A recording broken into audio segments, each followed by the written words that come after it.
Míle buchas Ryan. An gédalsias is mínlam a róga chunse pleisiúr an dánar am hénas saibhín bhíomh bhímar chun bheithin seo an nuair a búlach sias muid leis an COVID ach tá muid an seo inniu.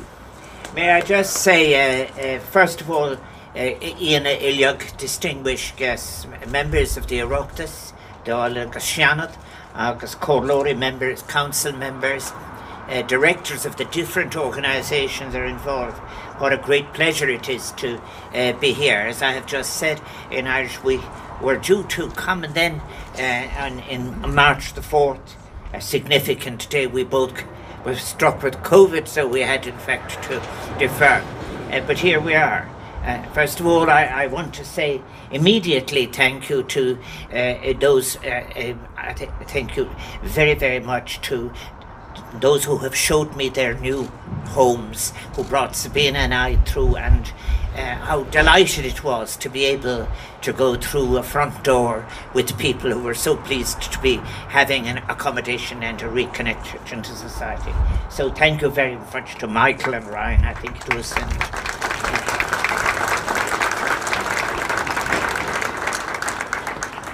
Now, I think the first thing I want to, meeting different people, I think that what's been striking me since I came about what a wonderful example, and what we're celebrating today is when you have cooperation between institutions and organisations without boundaries. A great deal of my life has been spent in listening to people explaining how they can't get over the boundary of the institution to which they belong, or the rules which died a long time ago within it to which they're deeply committed. So I think that what is extraordinary is when we heard John Craddock speaking about how it all gets going. This is an example of really genuine community and genuine cooperation that transcends boundaries. First of all, there is the impulse of Pamela, who went on the radio to speak about young people in Kildare who had a particular need. There's the response to going on the radio, and I should tell you that just so that you know it, anyway, John Craddock mightn't have told you. I know John Craddock since I was in my 20s. He's from the intersection of Galway and Salt Hill, where Father Griffin Road meets Upper Salt Hill. And his skills were honed. At that time, we had a real university education, which meant that even the engineers used to come to the debating society on Thursday nights, mostly to heckle, but it was very, very important. But I know him, and I think there's so many people who are cooperating. There is, as I said, first of all, those who spoke of the need, identified the need. And then there's for example, there is, of course, that 600,000 that was raised, that was put along with 3 million. There is then, in addition to that, there is when Tiglin comes in, which has a special set of combined interdisciplinary skills that looks at the fullness of the homeless experience, something that must be done.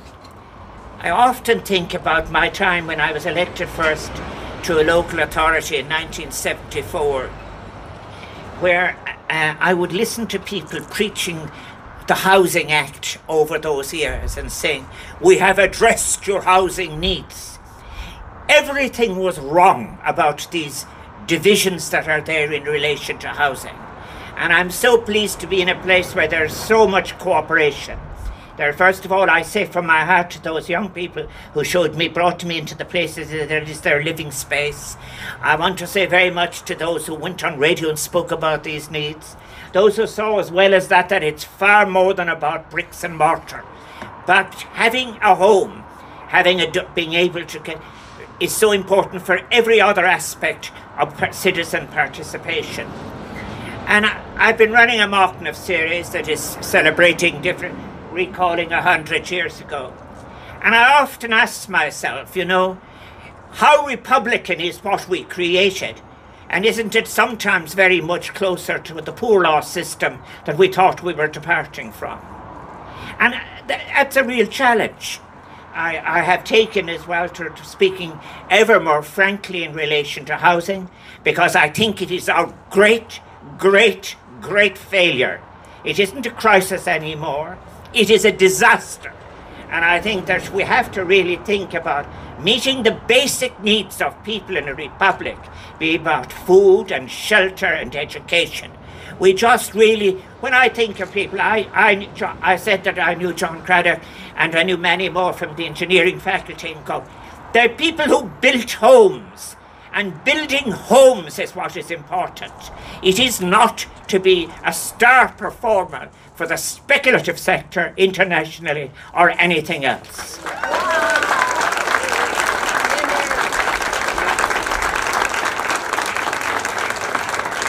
I had a look when I went to university at 21 years of age and to train as a sociologist. And of course it is much more than being about bricks and mortar, and it is more than even about shelter.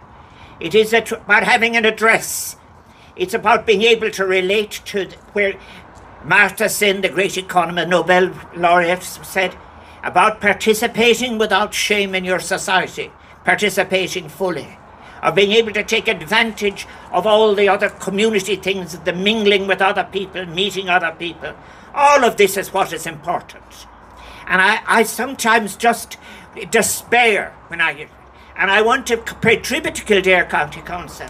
As some time ago I paid tribute to Wicklow, for example, for the facility that they had, which Tiglin runs there.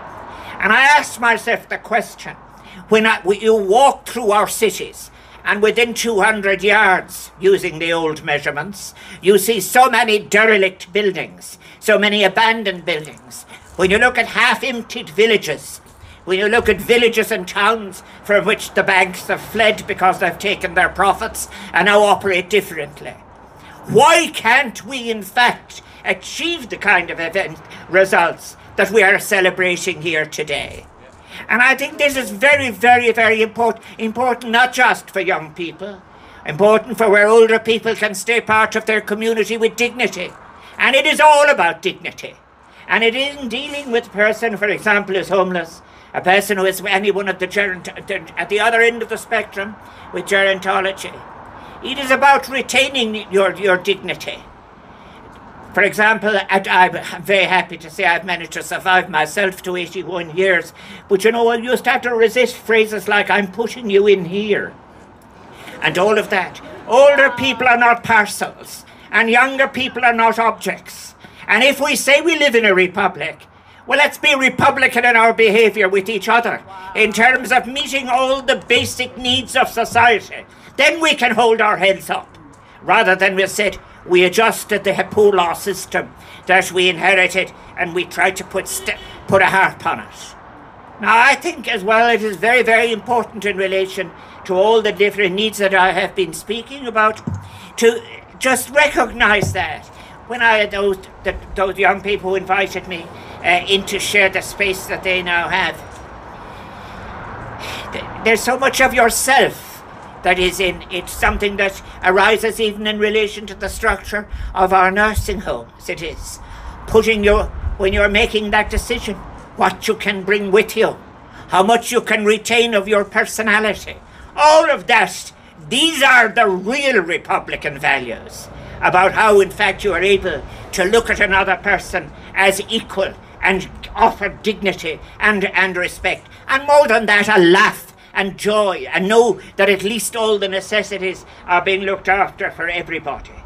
The idea that hundreds of young people sleeping under bridges, and that's the other side of it, I said as a sociologist, where there's been a failure too, because we haven't taken enough understanding of what we know from the research, of the very different circumstances by which people find themselves homeless.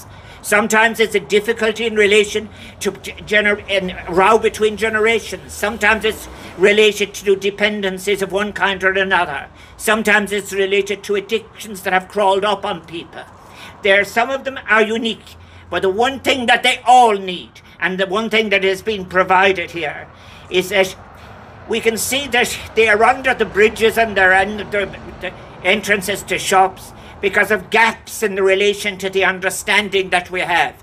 And that's the great strength, and I pay tribute to Aubrey and all those supporting him as well. That's why you need an interdisciplinary approach. You need to be offered the space for patience and understanding and reconnection. And that's what we have been witnessing today. There's been an increase of 90% in the homelessness of young people. And what is more, in many, many cases, there are generations to say about it, is the outlook is getting darker in relation to the middle parts of our population. I feel that I, as President, have to speak very directly about this. Housing and the basic needs of society should never have been left to the marketplace. And I believe something very strongly. That is why my heart lifts when I meet the people like John Craddock and all of the others. There are people who like to build. There are people who know the quality of a slate roof, the quality of dry walls, all of that. And they want to be doing that. It is the mad speculative money that is destroying our country, which we are welcoming, which we shouldn't be. The fact of the matter is, let's house our people, let's educate our people, let's show that no one is going hungry, let's show that there is no one excluded from any part of our society. That's what we should be celebrating 100 years on from the time we got the opportunity to be an independent people.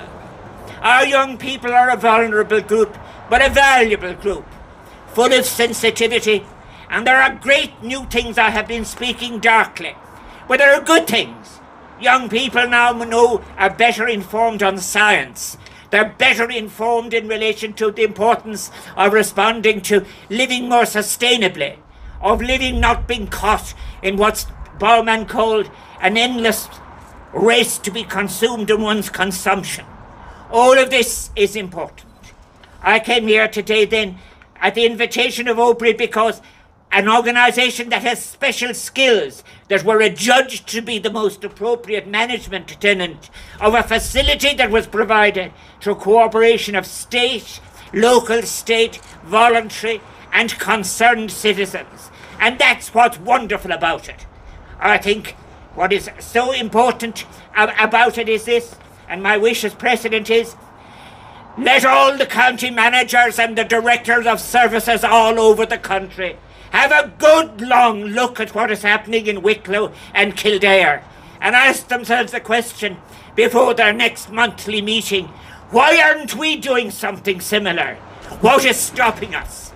I spend a great deal of my time, for example, meeting people who are celebrating Ireland's membership of the Security Council, membership of the Council of Europe. But then I have to go over to Galway, where John Craddock and I are from, to address yet again something that is there as bad as it was 50 years ago, a halting site for travelling people next to the rubbish dump out the Caroline as you head to Headford.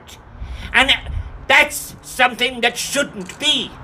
And once again I remember going in and saying to housing officers, this is a scandal. Going out every Christmas for as if they would ask me, trying to get the electric switched on, or so that they would have clean water. For 50 years it's like that. And all of the time it's very difficult. It isn't difficult. It is immoral, wrong, irresponsible to leave people in the conditions we have left some of our travelling people. And if we are to be the Republic of 100 years on, and we're going to celebrate the foundation of the state and all of the institutions, let's do something wonderful with it all and say we're going to be an inclusive society for people of all circumstances, and then we'll be able to go abroad and we'll be able to boast. And we'll use real language. Even language itself suffers when you're involved in this bogus kind of living about properties of describing as having come to market, as if they're having a conversation with each other to come down the street. It's the last straw when the language doesn't mean anything anymore. There is a powerful word, home. Home. Home is about the outpouring of intimacies and emotions. Sometimes it is only a very simple thing, but it is where personalities developed, where relationships with others are developed. It is a place to come back to, a place to depart from. And this is what our great day today is, offering opportunities of home in the fullest sense of expressing yourself to people that you are offering. I congratulate you all, every one of you, in whatever way you are involved, in having provided the opportunity for this reconnection with life. Our society, sometimes we don't recognise. I was thinking about it. After COVID, we did a lot of good things together. And then we spent 3 times after that congratulating each other on being wonderful. I think it's very good that we opened our hearts and our homes to the people who are here from Ukraine, who are suffering the illegal occupation of their land. But we shouldn't have to wait for that to open our hearts and homes, and more important, our policies, local and national, to look after the people we have watched on, that we have neglected. So let us, on a bright day like today, make up our mind.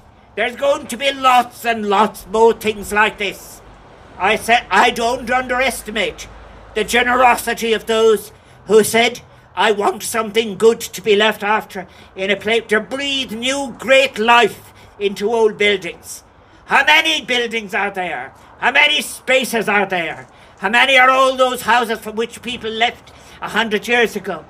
Why not breathe life into it by saying the best life we can breathe is the life of an inclusive republic that values the right to shelter and home.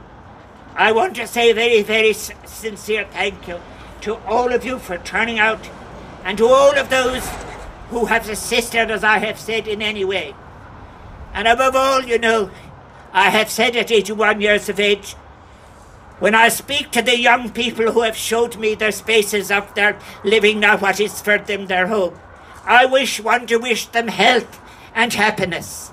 And to all the young people and the other people who are homeless in Ireland this evening, I thank people like Aubrey, and I thank the people like yourselves, the people in the local authority, the people who are doing something about it.